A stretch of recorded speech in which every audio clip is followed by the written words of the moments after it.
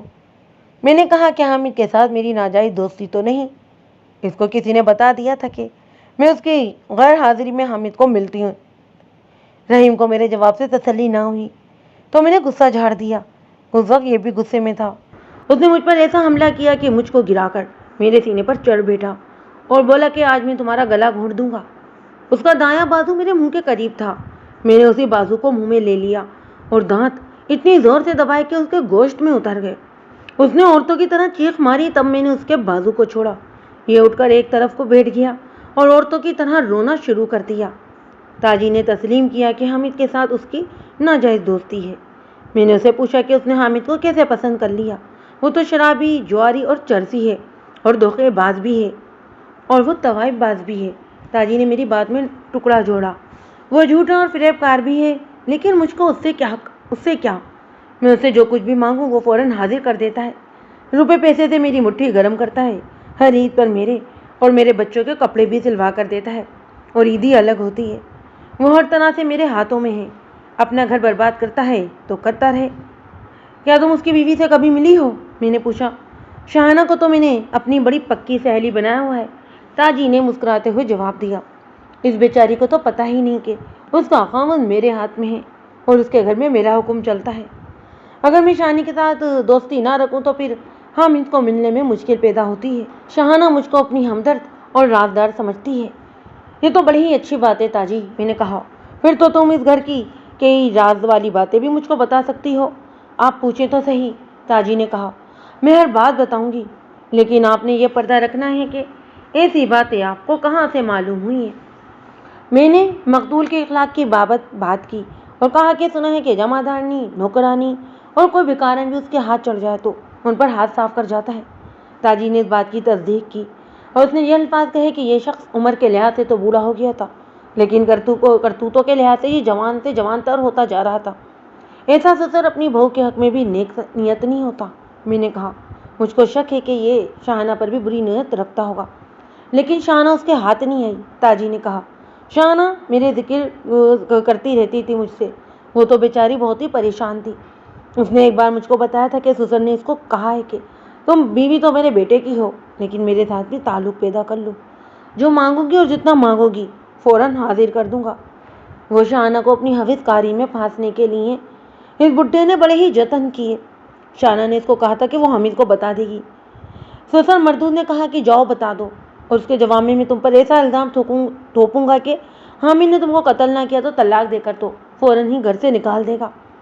کیا اس بڈھے نے شاہانہ پر کبھی دست درازی بھی کی تھی؟ میں نے پوچھا۔ شاہانہ نے کبھی مجھ کو یہ بات نہیں بتائی، تاجی نے کہا، لیکن شاہانہ پر وہ اپنا جال پھینکتا رہتا تھا۔ وہ دست درازی سے زیادہ ناقابل برداشت تھا۔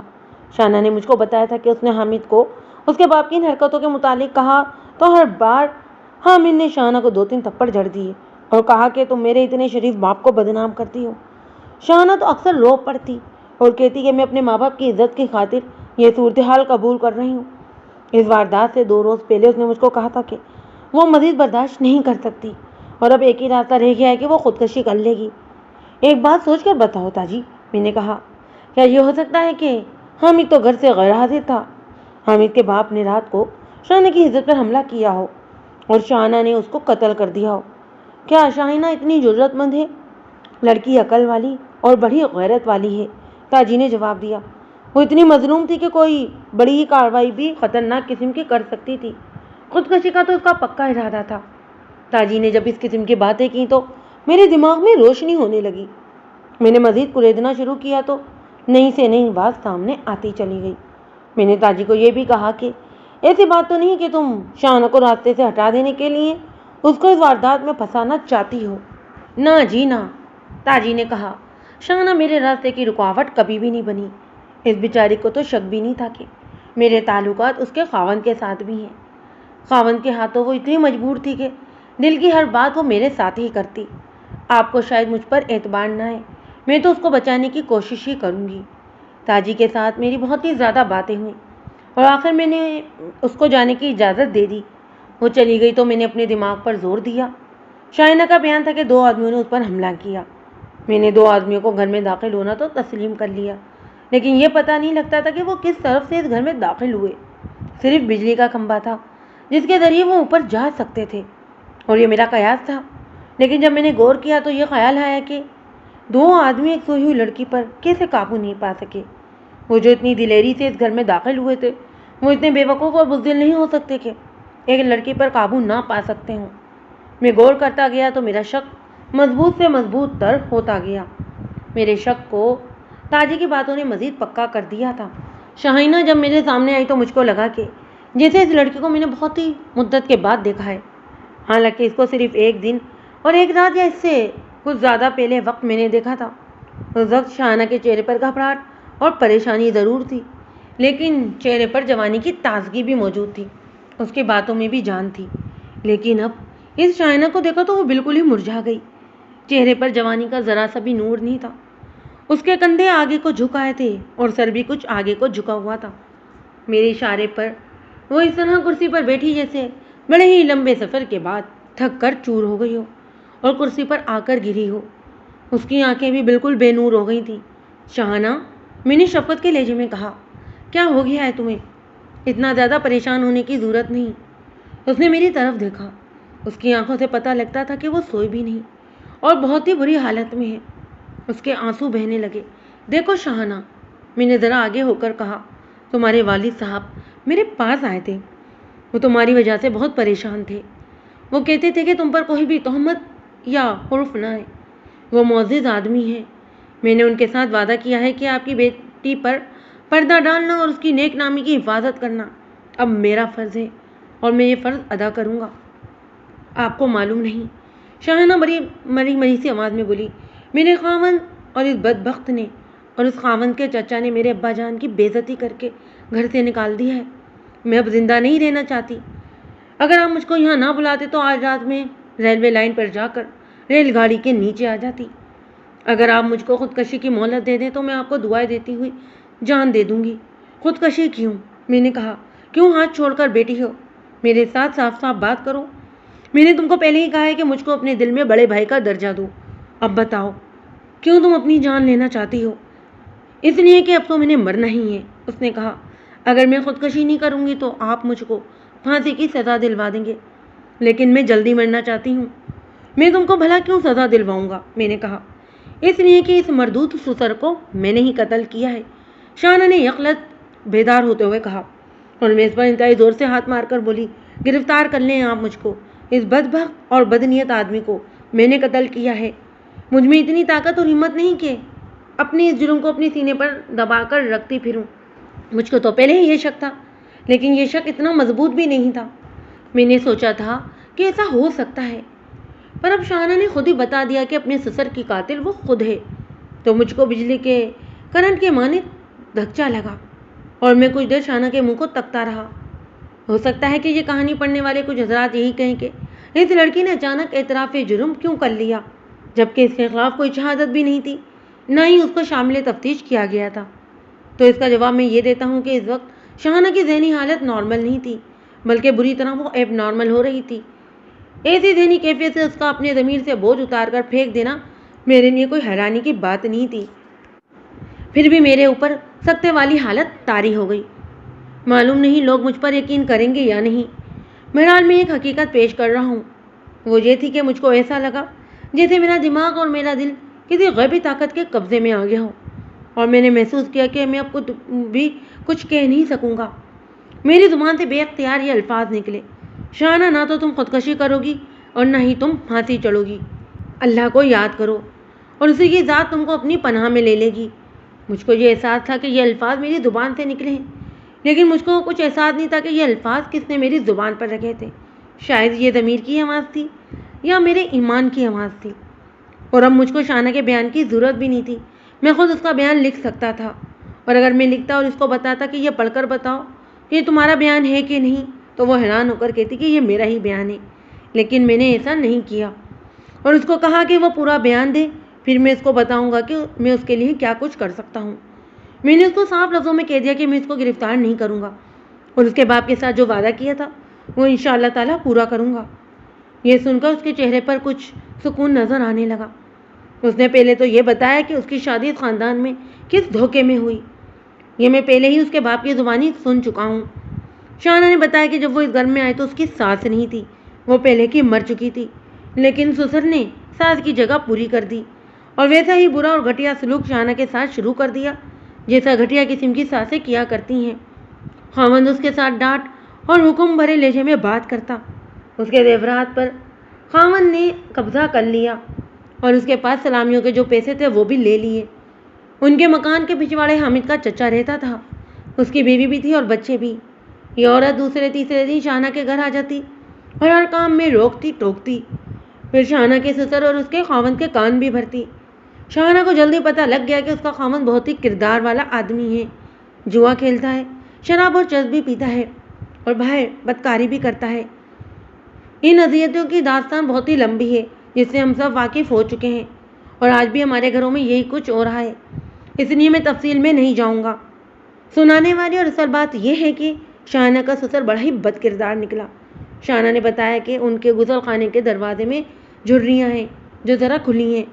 اس نے کئی بار دیکھا کہ وہ غسل خانے میں نہانے گئی تو اس کا سسر دراز سے آنکھ لگائے جھانک رہا ہوتا تھا۔ ایک روز شاہانہ نے اپنے خاوند کو بتایا کہ اس کا باپ یہ گھٹیا حرکت کرتا ہے۔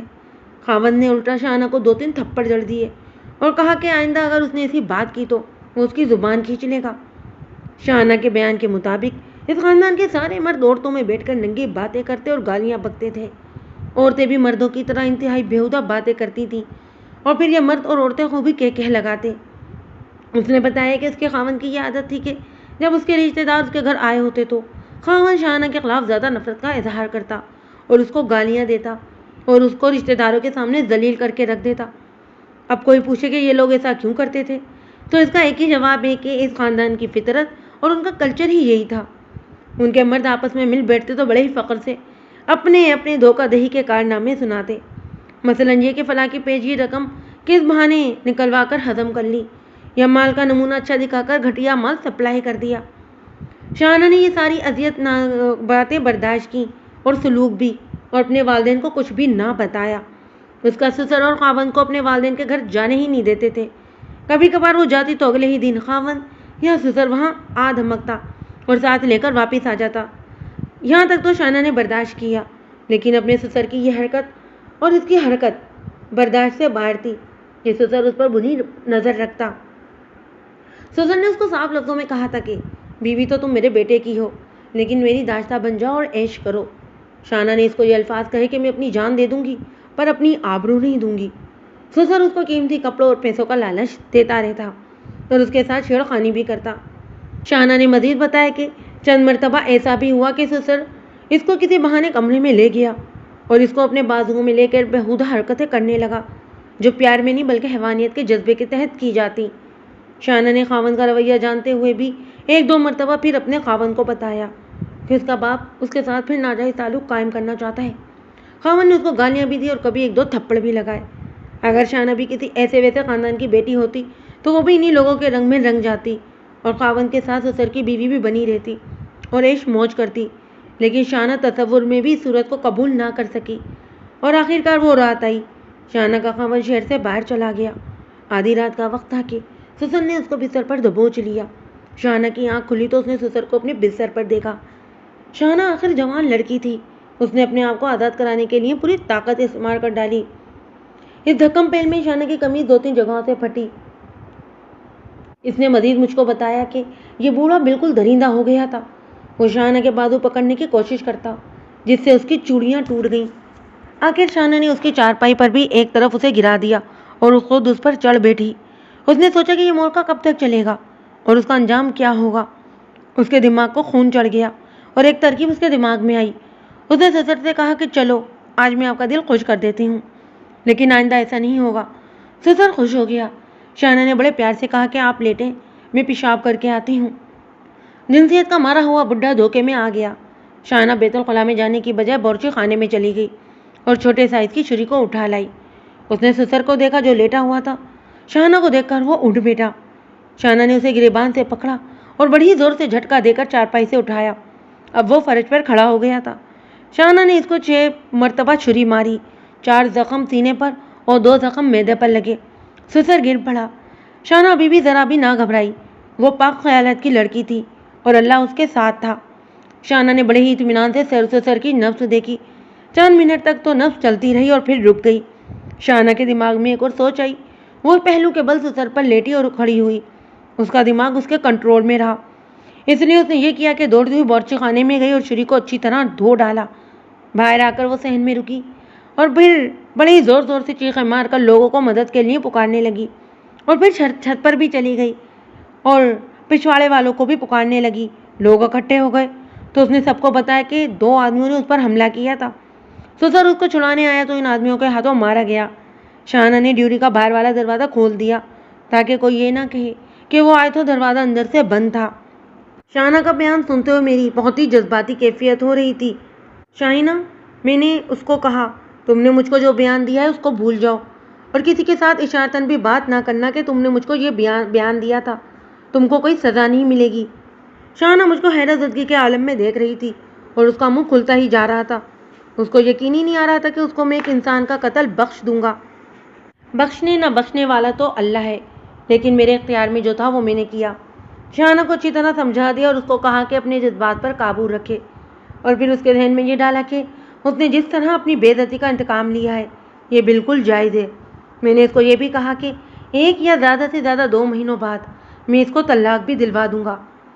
میں آج پہلی بار انکشاف کر رہا ہوں کہ ہاں، میں نے ایک قاتل پر پردہ ڈال دیا۔ انگریزوں کی حکومت کے زمانے میں یہ کام تقریباً ناممکن تھا، لیکن بعض وارداتوں کے کیس عدم پتہ قرار دے دیے جاتے تھے۔ ان کے ساتھ ایسا کوئی ٹھوس جواز لکھنا پڑتا تھا جو اوپر والے افسروں کو قائل کر سکے۔ میں نے اپنی نوکری کو خطرے میں ڈال کر اس کیس کو عدم قرار دینے کا فیصلہ لیا۔